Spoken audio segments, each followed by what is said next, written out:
Welcome all. A couple of weeks ago I did a video on the Insta360 and explaining what I intend to do with it, how to use it and so on. And I made a few comments about doing a filter adapter for it as well as getting the remote. Now both of those eventuated, and what I've done is my little Insta360 now looks completely different. Hopefully the panting of the hound dog isn't going to interfere too much. But what I've done is I've actually added a little handle on the side there just to help me hold it, because I intend to not just use it in car and out car, but also as a bit of a handheld camera from time to time. And I'll show you some video shortly of what I did with a handheld shot and then the car shots as well. Now for the filter system, all I did was I had an old 52mm filter that I took the lens out of, and then with some clear Gorilla Glue I just glued the thing onto the actual protective lens that comes with the Insta360 1-inch. It just slid straight on, caught up with the knurled edges there, and it was just a nice little fit. It's an example of what could be done if Insta360 provided a different sort of an adapter for it with a wider filter thing. 55mm probably would be sufficient. Maybe a bit bigger, but I think 55mm will be fine. 52 that I'm using at the moment creates vignetting, and when I put the screw-on filter on there, and the benefit of this is that with a screw-on filter, if it gets damaged or whatever, it's easy to replace, and you can put on different sorts of filters as well if you want, rather than buying the fitted freewell ones that I've got for the ND and so on. It makes it more versatile, but it does, with this setup, create vignetting, and I'll show you what that vignetting is like first off, and then I'll go into the car stuff after that. Now what I just did was a couple of shots which is self-explanatory in the video itself, without the screw-on filter on, and then with it, and then what I did was some adjustments to it, which I'll talk after I've shown you the video. So I'll show you the video now, and then I'll just go on with the discussion after that. This is just a short test to demonstrate how the filter adapter works and the sort of vignetting that you get with it. At the moment I'm videoing without the screw-on filter on, and then I'll attach the filter and see how that goes.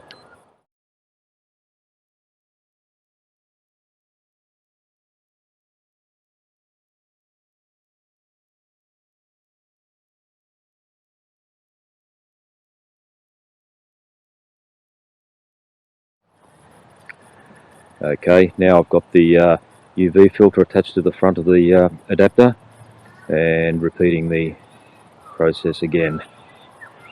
This is just all handheld with the little hand grip.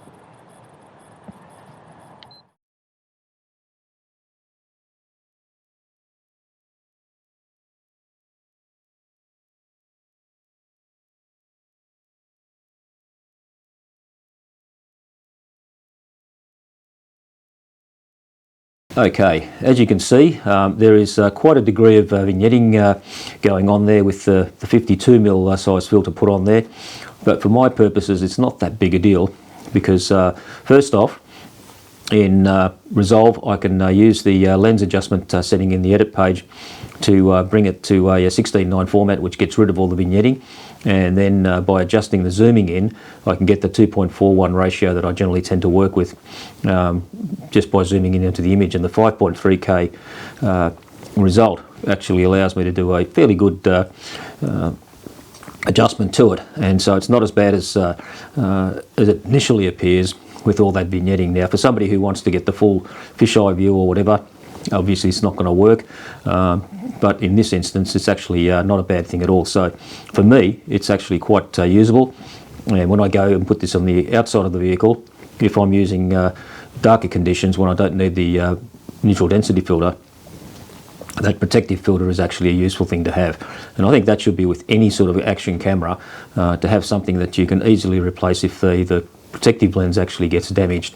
I don't know why it's been made the way it is, and you can't get accessories or replacement protective lenses for the 1-inch, so that's a bit of a bummer really. So that's a little setup that I've got, and what I'll do now is I'll show you, well before I do that, I actually received the GPS remote and this is actually really good. I'm pleased that this one was available rather than the steering wheel mounted one, which is coming out but not available anywhere, because I discovered that this can be mounted very nicely in the car and easily accessible, which I'll show you in the video in a moment. But it's great in the fact that when I turn the remote on, once it's been paired up and everything else, it'll go looking for the camera, finds it, turns it on, and you can start then operating it, recording at will. And what happens then is if you turn it off, it also turns off the camera. So that's pretty good. Now the only issue, well, it didn't turn off then, now it did. And the only issue I've got is that it seems to be on all the time. You'd have to go physically into the camera itself to turn off the Bluetooth connectivity, so it will draw down on the battery to some degree. I'm not too sure how much. At one moment or stage I thought that turning the camera off separately without having the GPS remote connected would disable it, because there was one moment there when this thing didn't actually turn the camera on until I turned the camera on physically. But I had this off or set up this way overnight, turned it on this morning, and the camera fired up. So obviously the Bluetooth connectivity is there all the time. So it's something to watch out for as far as battery use goes. Now I'll show you the videos that I took of the in-car driving, the mount itself, and then driving with the camera outside of the vehicle, and then I'll just talk a little bit about that as well. What I'm doing today is just a little bit of a test of the inside the car mount, the RAM mount that I spoke about with the camera attached in a slightly different way today, just to see how it works. The positioning may not be ideal and might not work out exactly right, but it's just for test purposes, and I'm quite happy with whatever the results are like. It informs me of what I need to do with the positioning itself. So we'll see what happens and see how the video comes out, and I'll also be doing a front mounted video as well to show how it works on the front of the vehicle. Okay, I'm just recording on the mobile phone audio at the moment, and this gives a view of the camera attached to the windscreen of the vehicle. So, and you can hear my dog panting in the background, but as I said, the mounting position at the moment might not be ideal, but it's just there for illustrative purposes anyway, and I'm just testing it out how it works. I've got the ND filter, or one of the ND filters, attached to it. The little adapter thing that I made that I spoke about, I haven't used outside here at the moment because it's fairly bright, so we'll just see how the ND filter goes. Now, another thing, the GPS remote that I received for the Insta360 is sitting nicely on my handbrake handle, and I can operate it from there, start the camera, stop it and all that sort of stuff, not just recording, but actually the camera can be turned on from there. So that's a pretty good location. Initially I thought the mount was pretty ordinary, but it turns out to be quite useful. So I'll put the camera on the front of the bull bar and I'll show you how it works on there. Now this is how the camera mounts onto the bull bar. Fairly simple thing. I'm using a spotlight mount, and I've attached an Arca Swiss clamp on top of that, and that now sort of just sits there quite nicely and stays very solidly mounted onto the front of the bull bar itself. Hopefully that will, with this camera, provide quite a good position for doing moving videos. So we'll check that out and see how it goes.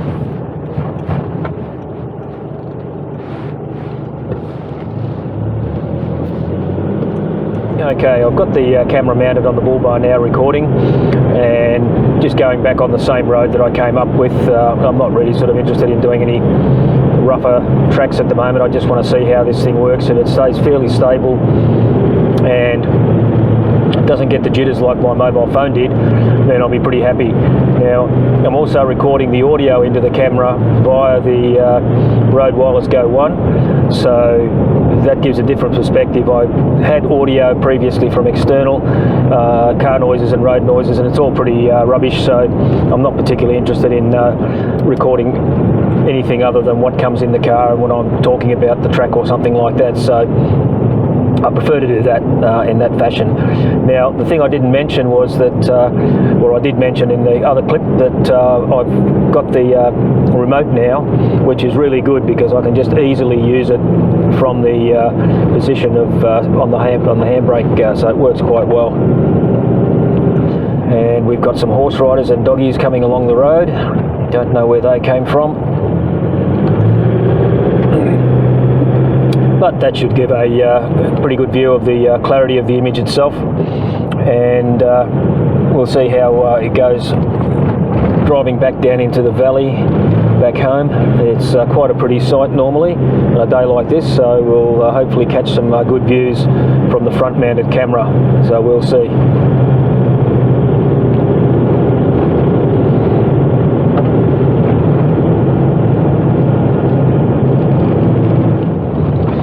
To say the GPS remote is a far better buy, I think, than the steering wheel mounted remote that isn't available anywhere at the moment, because it's just so handy to reach and use on the side there on the handbrake. And hopefully the scenery there on the valley looks reasonably pleasing. It is a nice day today, and everything is green. Should be green with all the rain that we've been having.